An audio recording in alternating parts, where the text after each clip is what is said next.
राति सारा बर्षिला कालबैशाखी बेहाल अधा ओडिशा आज भी वर्षा और घड़घड़ी नहीं अलर्ट। राति सारा कालबैशाखीर तांडव हंतसंत लोके गत किछि दिन धरी राज्य लगी रही असह्य गरम और गुड़गुड़ी सामान्य आश्वस्ति मिली।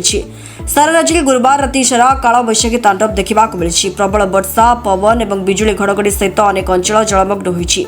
आज भी सारा राज्य को वर्षा और घड़घड़ी नहीं सतर्कता सूचना जारी करिछि पाणीपाग विभाग। गजपति रायगड़ा मयूरभंज और बालेश्वर जिले में प्रबल पवन सहित घड़घड़ी वर्षा नहीं ऑरेंज वार्निंग जारी होइछि।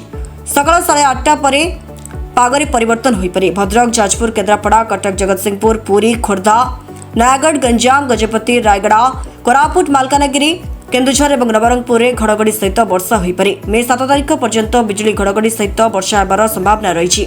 मत्स्यजीवी मानक मे 4 तारिख पर्यंत समुद्र को न जावाई परामर्श दी जाइछि कारण समुद्र में पवन बेग बढ़िबा सहित असुरक्षित परिस्थिति सृष्टि होबार आशंका रही।